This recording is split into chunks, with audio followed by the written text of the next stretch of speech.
Hi అండి, welcome back to Anjali cooking. ఈరోజు వీడియోలో అల్లం నిల్వ పచ్చడి చేసి చూపించబోతున్నాను. ఈ అల్లం నిల్వ పచ్చడి ఈజీగా ఎవరైనా చేసేలాగా చూపిస్తున్నాను. చాలా బాగుంటుందండి. ఎస్పెషల్లీ నేను ఈ అల్లం పచ్చడి పిల్లల కోసం అయితే ప్రిపేర్ చేస్తున్నానండి. ఎందుకంటే ఏ బ్రేక్ఫాస్ట్ చేసినా సరే టమాటా సాస్ లేనిదే అస్సలు బ్రేక్ఫాస్ట్ చేయరండి. సో అది హెల్త్కి అంత మంచిది కాదు కాబట్టి దానికి ఆల్టర్నేట్గా నేను ఈ అల్లం నిల్వ పచ్చడి అయితే పిల్లలకు నచ్చే విధంగా ప్రిపేర్ చేస్తున్నాను. పిల్లల కోసమే కాదండి, ఇంట్లో అందరి కోసం చేయాలన్న ఇంగ్రీడియంట్స్ అన్నీ కూడా ఎంత క్వాంటిటీలో తీసుకోవాలో కూడా చూపిస్తున్నాను. సో మీరు కూడా తప్పకుండా ట్రై చేయండి. ఈ వీడియో చూసే ముందు ఒక చిన్న రిక్వెస్ట్ అండి. ఈ వీడియో కనుక నచ్చితే మా ఛానల్ని సబ్స్క్రైబ్ చేసుకోండి. ఈ అల్లం పచ్చడి తయారు చేయడం కోసం 1 కప్పు అల్లం ముక్కల్ని తీసుకోవాలండి. ఇప్పుడు మనం తీసుకున్న అల్లాన్ని ముక్కలుగా కట్ చేసే ముందే శుభ్రంగా కడిగి ఒక క్లాత్తో తుడిచేసి పైన ఉన్న పొట్టు అంతా తీసేసి తర్వాత ముక్కలుగా కట్ చేసి తీసుకోవాలి. అల్లం వెయిట్లో వచ్చేసి 100 గ్రాముల వరకు ఉంటుందండి. వీటిని ఒక ప్లేట్లోకి ఒక సైడ్కి ఇలా పరుచుకొని పెట్టుకోండి. నెక్స్ట్ ఇప్పుడు మనం ఎంత అయితే అల్లం తీసుకున్నామో ఈక్వల్ క్వాంటిటీలో 1 కప్పు చింతపండు అయితే తీసుకోవాలండి. ఇది వెయిట్లో చూసుకుంటే 100 గ్రాముల వరకు ఉంటుంది. మీరు తీసుకున్న చింతపండు కూడా క్లీన్ చేసి తీసుకోవాలండి. అంటే గింజలు ఈనెలు లేకుండా శుభ్రంగా క్లీన్ చేసుకోవాలి. క్లీన్ చేసిన తర్వాత కొలిస్తే 100 గ్రాముల వరకు ఉండాలండి. ఈ చింతపండుని కూడా ఇలా ప్లేట్లోకి పరుచుకొని పెట్టుకోండి. నెక్స్ట్ ఇప్పుడు బెల్లం తీసుకోండి. బెల్లం కూడా ఫుల్ కప్ తీసుకోండి. ఇది వెయిట్లో చూసుకుంటే 150 గ్రాముల దాకా ఉంటుంది. అల్లం పచ్చడి స్వీట్ ఎక్కువగా ఇష్టపడే వాళ్ళైతే 200 గ్రాముల దాకా బెల్లం తీసుకోవచ్చు. బెల్లం తురుము, అల్లం ముక్కలు, చింతపండు అన్నీ ఇలా ప్లేట్లో ఈవెన్గా పరుచుకొని ఎండలో కనీసం 1 గంట అయినా ఎండబెట్టుకోండి. లేదా ఫ్యాన్ కింద అయినా ఆరబెట్టుకున్నా పర్వాలేదు. ఎందుకంటే బెల్లంలో, చింతపండులో, అల్లంలో ఏమైనా తేమ ఉంటే ఆరిపోతుంది కాబట్టి పచ్చడి ఎక్కువ రోజులు నిల్వ ఉంటుంది. నేనైతే ఎండలో 1 గంట పాటు ఎండబెట్టుకున్నానండి. నెక్స్ట్ స్టెప్ వచ్చేసి స్టవ్ మీద కడాయి పెట్టుకొని అందులోకి 1 టేబుల్ స్పూన్ దాకా ధనియాలు వేసుకోండి. ధనియాలు లైట్గా ఫ్రై చేయండి. ధనియాలు లైట్గా వేగిన తర్వాత ఇందులోకి 1 టీ స్పూన్ దాకా ఆవాలు వేసుకోండి. అలాగే 1/2 టీ స్పూన్ మెంతులు వేసి లైట్గా వేయించుకోండి. లైట్గా వేయించేసుకొని స్టవ్ ఆపేసేయండి. ఎక్కువగా మాడనివ్వకండి, జస్ట్ లైట్గా వేగితే సరిపోతుంది. ఇలా వేయించుకున్న ధనియాలు, ఆవాలు, మెంతుల్ని ఒక బౌల్లోకి తీసుకొని పక్కనుంచండి. ఇప్పుడు అదే ప్యాన్లోకి 1 టేబుల్ స్పూన్ దాకా వేరుశనగ నూనె వేసుకోండి. ఈ పచ్చడి కోసం మొత్తం వేరుశనగ నూనె యూజ్ చేస్తున్నానండి. అప్పుడే పచ్చడి టేస్ట్ అనేది బాగుంటుంది. ఆయిల్ వేసిన తర్వాత ఆరబెట్టుకున్న అల్లం ముక్కలన్నీ వేసుకొని వేయించుకోవాలి. ఫ్లేమ్ను లో టు మీడియం ఫ్లేమ్లోకి అడ్జస్ట్ చేసుకుంటూ బాగా వేయించుకోండి. ఈ అల్లం ముక్కలు వేగటానికి 5 నుండి 10 నిమిషాలు టైం అయితే పడుతుందండి. లో టు మీడియం ఫ్లేమ్లోకి అడ్జస్ట్ చేసుకుంటూ బాగా వేయించుకున్న తర్వాత ఈ అల్లం ముక్కలన్నీ కూడా ఒక ప్లేట్లోకి తీసుకొని వీటిని కూడా పక్కన ఉంచండి. మళ్ళీ అదే కడాయిలోకి 150 నుండి 200 ml దాకా వేరుశనగ నూనె తీసుకోవాలి. కప్స్లో చూసుకుంటే 3/4 కప్పు నుండి 1 కప్పు దాకా ఆయిల్ తీసుకోవచ్చండి. నేనైతే 3/4 కప్పు ఆయిల్ వేసుకున్నాను. సో ఆయిల్ కొంచెం హీట్ అవ్వనివ్వండి. ఆయిల్ కొద్దిగా హీట్ అయ్యాక ఇందులోకి 1 టీ స్పూన్ దాకా ఆవాలు, 1 టీ స్పూన్ జీలకర్ర, 2 ఎండుమిర్చిని తుంచుకొని వేసుకోండి. అలాగే 7 లేదా 8 ఎల్లిపాయల్ని క్రష్ చేసుకొని వేసుకోండి.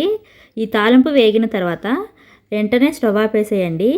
తర్వాత ఇందులోకి 1/2 టీ స్పూన్ దాకా ఇంగువ, 1/2 టీ స్పూన్ దాకా పసుపు వేసుకోండి.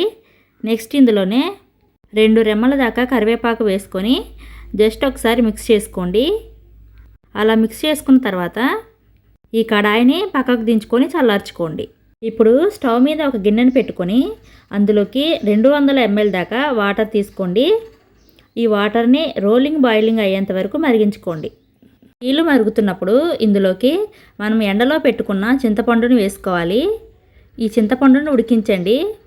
చింతపండు వేసిన వెంటనే స్టవ్ ఆపకండి. చింతపండు నీళ్ళలో కొద్దిగా ఉడకాలండి. 2-3 నిమిషాల పాటు మీడియం ఫ్లేమ్లో ఉడికిస్తే చింతపండు గుజ్జు కొంచెం దగ్గర పడుతుంది. సో చూశారు కదా, 2 నిమిషాల పాటు ఉడికించిన తర్వాత దగ్గర పడింది. స్టవ్ ఆపేసి పక్కకు దించేసేయండి. పూర్తిగా చల్లారనివ్వండి. నెక్స్ట్ ఇప్పుడు ఒక మిక్సీ జార్ తీసుకొని మనం ముందుగా వేయించి పక్కన పెట్టుకున్న ఆవాలు, ధనియాలు, మెంతుల్ని ఈ మిక్సీ జార్లోకి వేసి ఎంత వీలైతే అంత ఫైన్ పౌడర్లా గ్రైండ్ చేసుకోండి. సో ఇలా గ్రైండ్ చేసుకున్న తర్వాత నెక్స్ట్ ఇప్పుడు మనం ముందుగా వేయించి పక్కన పెట్టుకున్న అల్లం ముక్కలను వేసుకోండి. అలాగే వీటితో పాటుగా వెల్లుల్లిపాయలను తీసుకొని పైన పొట్టు తీసేసి ఈ మిక్సీ జార్లోకి తీసుకోండి. ఈ వెల్లుల్లిపాయలు 20 నుండి 30 గ్రాముల దాకా ఉంటాయండి. సో ఈ అల్లాన్ని వెల్లుల్లిని కూడా కోర్స్గా గ్రైండ్ చేసుకోండి. సో చూశారు కదా, ఈ విధంగా గ్రైండ్ చేసిన తర్వాత ఇప్పుడు ఇందులోనే 1 లేదా 2 టేబుల్ స్పూన్ల దాకా ఉప్పు వేసుకోండి. ఉప్పు ముందుగానే ఎక్కువ వేశారంటే తర్వాత అడ్జస్ట్ చేయడానికి కుదరదు కాబట్టి కొంచెం తగ్గించే వేసుకోండి. నేను పిల్లల కోసం ప్రిపేర్ చేస్తున్నాను కాబట్టి 1 టేబుల్ స్పూన్ వేస్తున్నాను. నెక్స్ట్ ఇందులోనే 1 టేబుల్ స్పూన్ కారం వేస్తున్నాను. పిల్లల కోసం కాబట్టి కొంచెం తగ్గించి వేస్తున్నాను. మీరు కావాలంటే 40 నుండి 50 గ్రాముల వరకు తీసుకోవచ్చు. మీరు ఉప్పుకి కారానికి పెద్దగా టెన్షన్ పడాల్సిన పని లేదండి. గ్రైండ్ చేశాక కూడా ఉప్పు కారం తగ్గితే మీ టేస్ట్కి తగ్గట్టుగా అడ్జస్ట్ చేసుకోవచ్చు. ఇందులోనే ఆరబెట్టుకున్న బెల్లం తురుము మొత్తాన్ని కూడా వేసుకోవాలి. అలాగే మనం ముందుగానే ఉడికించి పెట్టుకున్న చింతపండు గుజ్జు ఉంది కదా, అది చల్లారిన తర్వాత చింతపండు గుజ్జును కూడా ఇందులోకి వేసుకోండి. ఇప్పుడు వీటన్నింటినీ కూడా మెత్తగా గ్రైండ్ చేసుకోండి. మెత్తగా ఫైన్ పేస్ట్లా గ్రైండ్ చేసుకున్న తర్వాత ఒకసారి టేస్ట్ చూసుకొని ఉప్పు కారం మీ టేస్ట్కి తగ్గట్టుగా అడ్జస్ట్ చేసుకోవచ్చు. సో ఇలా మెత్తగా గ్రైండ్ చేసుకున్న తర్వాత మనం తాలింపు పెట్టుకొని పక్కన పెట్టుకున్నాం కదా, ఆ కడాయిలోకి ఈ గ్రైండ్ చేసుకున్న పేస్ట్ మొత్తాన్ని కూడా వేసుకోవాలి. తాలింపు పూర్తిగా చల్లారిన తర్వాత మాత్రమే మనం గ్రైండ్ చేసిన పచ్చడిని తాలింపులోకి వేసుకోవాలి. తాలింపులో పచ్చడి వేసిన తర్వాత మొత్తం అంతా కూడా బాగా మిక్స్ చేసుకోవాలి. మనం పచ్చడిని బాగా కలిపేటప్పుడు ఆయిల్ ఎక్కువగా అయినట్టుగా అనిపిస్తుందండి, కానీ బాగా మిక్స్ చేసిన తర్వాత అస్సలు ఆయిల్ అనేది కనపడదండి, మొత్తం కూడా అబ్జర్వ్ చేసేసుకుంటుంది. సో అంతేనండి, పిల్లలకు నచ్చే విధంగా అయితే అల్లం నిల్వ పచ్చడి అయితే తయారైపోయింది. పిల్లల కోసం అయితే ఉప్పు కారం తగ్గించి వేస్తే సరిపోతుంది. మిగిలిన ఇంగ్రీడియంట్స్ అన్నీ కూడా యాజ్ టీస్గా తీసుకోండి. ఇన్ కేస్ కారం ఎక్కువగా అయినా కూడా బెల్లం వేసి అడ్జస్ట్ చేసుకోవచ్చు. అలాగే ఇంట్లో అందరి కోసం చేయాలంటే ఉప్పు కారం తప్ప మిగిలిన ఇంగ్రీడియంట్స్ అన్నీ కూడా యాజ్ టీస్గా తీసుకోండి.